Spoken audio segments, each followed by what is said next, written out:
The Capital One SavorOne, together with the Venture X card, is one of the top credit card setups that you can possibly have.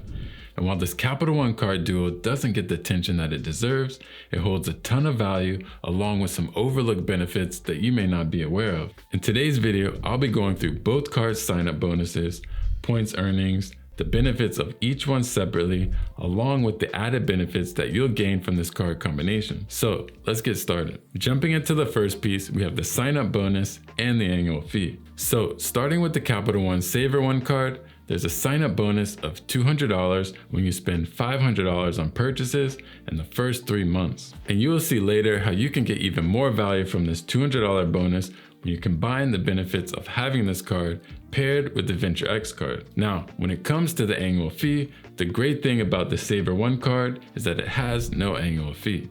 So it's 100% free to have. Moving over to the Capital One Venture X, when it comes to the sign-up bonus, you get 75,000 bonus miles when you spend $4,000 on purchases in the first 3 months. And with the value of 1 cent per point, that would be the equivalent to $750 when you book travel through Capital One, as well as if you decide to redeem those points and miles towards travel-related purchases. And if you transfer out those miles to a Capital One transfer partner, then you can get even more than that 1 cent per mile. Now, this card is geared more towards travel, and being that it's a premium card, it does have a pretty high annual fee of $395. Now, while yes, that is much higher than the free SavorOne card, it is lower compared to other premium cards of its level, like the Amex Platinum card, which has a $695 annual fee. The plus side though is that there are 2 different credits that you get with the Venture X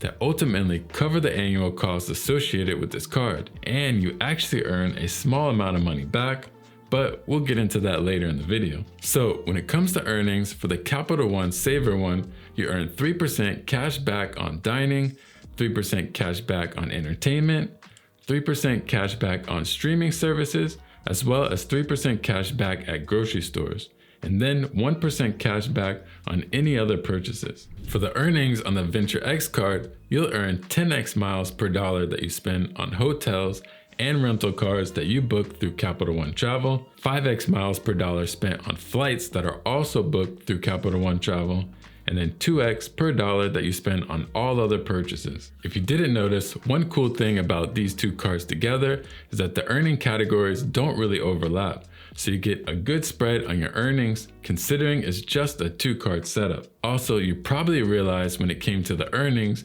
that one card earns miles while the other earns cash back. But don't worry too much about that, as we're gonna talk later on how they blend together. So now that we have an idea of the annual fees and earnings for these cards, let's get into their benefits. Starting with the SavorOne, you'll get back 10% cash back on rides with Uber and Uber Eats orders, as well as a complimentary Uber One membership for a limited time through November 14th, 2024, which allows you to get further discounts when it comes to booking rides or ordering food through Uber Eats. Next, you get 8% cash back on Capital One entertainment purchases, along with some perks linked to that, such as exclusive access for cardholders for tickets and events. This includes early access to tickets, VIP event packages, and meet and greets for sporting events, concerts.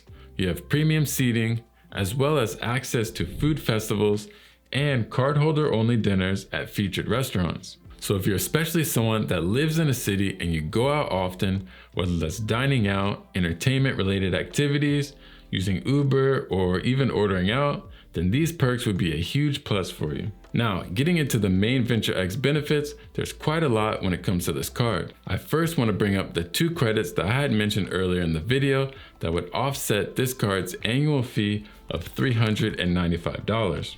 The first is a $300 annual travel credit for bookings that you make through Capital One Travel. This credit is based on your card member anniversary date, which is the date when you open your card, so not on January 1st of every year. So you would have within 1 year from that date every year to use this credit. And just a heads up, recently there were some changes to this benefit, as previously it was a $300 statement credit that you received, which you could take advantage of and use it in the travel portal to then get 10x miles on hotels or car rentals, or the 5x for flights on that $300 credit. But now this is no longer a statement credit, and instead it's a credit that you can apply like you would a discount when you're at checkout, as well as you can no longer earn miles on this credit. The second credit is a 10,000 mile anniversary bonus, which would start on your first account anniversary date, just like the travel credit. This is equivalent to $100 towards travel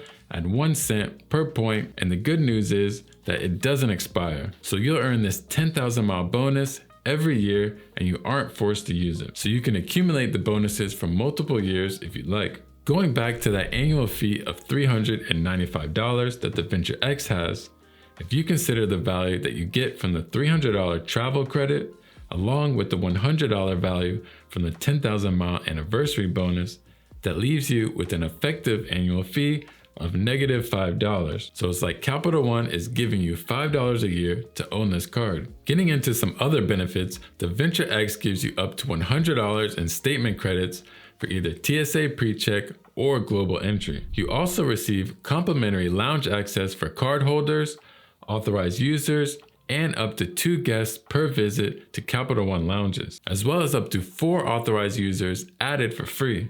And they also have the same guest access as the cardholder for the Capital One Lounge and Priority Pass.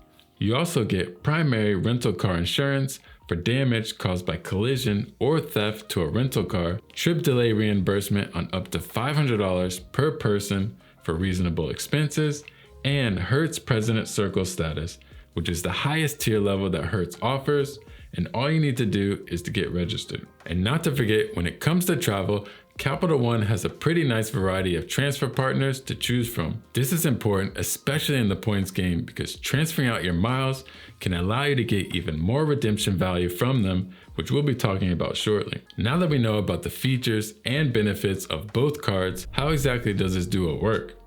Well, we saw that the Venture X is an amazing premier travel card with a long list of top tier benefits on its own, as well as the SavorOne being a great cashback rewards card with some key spending categories. And at this point, you're probably wondering, why would you combine a cashback focus card with a travel and miles focus card when they do so well on their own? Well, the hidden feature and best part about this setup is that Capital One lets you turn the cash back you earn from the SavorOne into miles on the Venture X.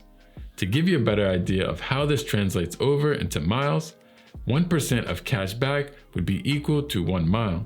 That means that this duo can earn you from 2x up to 10x miles per dollar depending on the earnings category. For example, the converted earnings for the SavorOne using this setup would get you 3x miles per dollar on dining, entertainment, streaming, and grocery stores, 8x miles on Capital One Entertainment, along with 10x miles on Uber rides and Uber Eats. Then, of course, you have the benefits from the Venture X, which remain the same for miles. And while the SavorOne does have 1x on everything else, there's no reason to use it because you have that 2x for everything else on the Venture X card. This special feature is what really makes the Capital One setup one of the best in the game, especially when you consider that it covers quite a variety of categories. And it makes it even better that you only need 2 cards, unlike some of the other setups that are trifectas that require you to have 3 cards. After seeing how we can best earn miles from this setup, let's get into redemption value. So there's a few different options to redeem. For example, one of the worst ways that you should really avoid is to redeem for cash back, as this would only give you a redemption value of 0.5 cents per mile. When it comes to Amazon, it will be 0.8 cents per mile. And if redeemed for gift cards at retailers, that can range around 0.8 to 1 cent per mile, depending on the merchant. Talking about travel, there's a few as well. You can redeem for 1 cent per mile to cover some recent travel purchases on your card.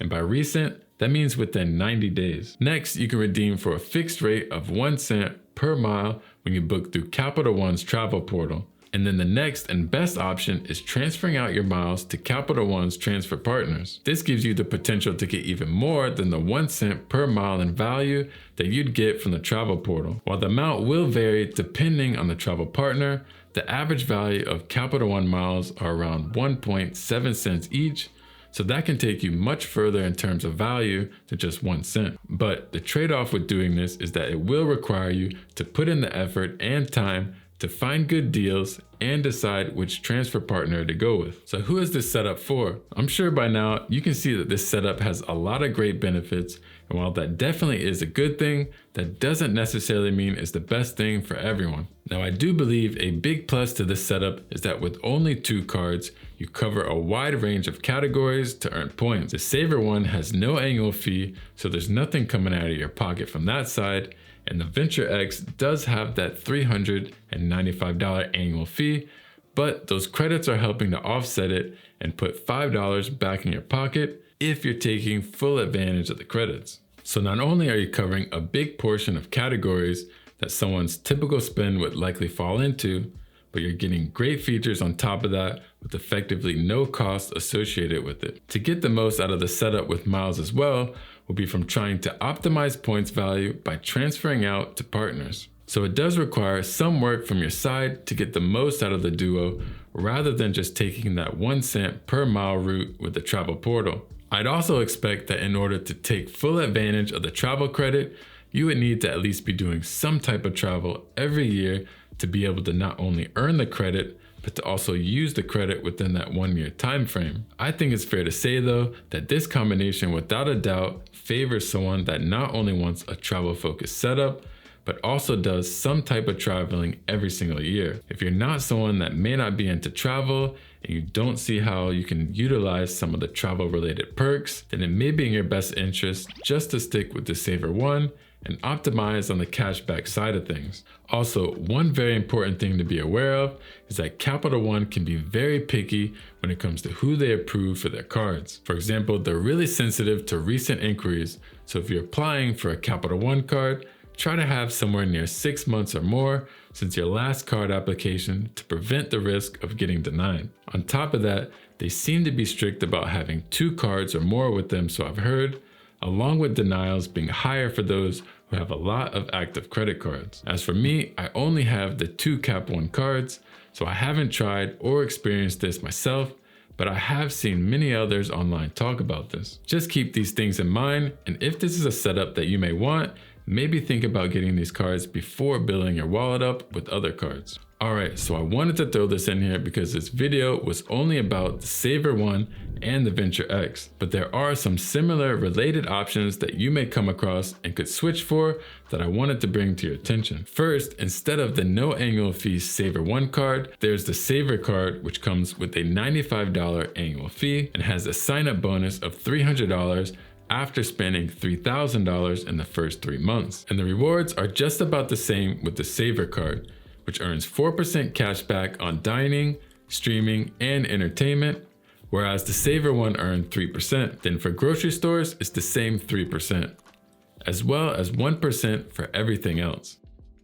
Now, I do believe the no annual fee SavorOne card is the better choice, but only in the case that your spending on dining, entertainment, and streaming is less than $9,500 a year. For example, with the 3% cash back on the SavorOne card and $9,500 spent, that would net you $285 cash back. While with the 4% cash back of the Savor card, spending $9,500 would get you $380 in cash back. And the difference between $380 and $285 is $95. Which is the annual fee of the Savor card. So you won't receive any additional value from choosing the $95 Savor card unless your spend is above that $9,500. Next is rather than the Venture X card, you have the Venture card, which has an annual fee of $95 and the same 75,000 mile sign-up bonus. It does also have the 2x spend on everything else, but it falls short of all the extra benefits that the Venture X has to offer. And although the annual fee is lower at $95, there aren't any credits like the Venture X card has that basically zero out that fee. So for this reason, I think the Venture X is the better choice for your value. All in all, I think this is a great simple setup for someone that has traveling in mind and covers a huge range of spending categories to enable you to earn points. I hope that you got some good value after watching this video. Also, don't forget to hit the thumbs up if you enjoyed the video and subscribe to see more videos like this. Thanks for watching, and I'll catch you in the next one.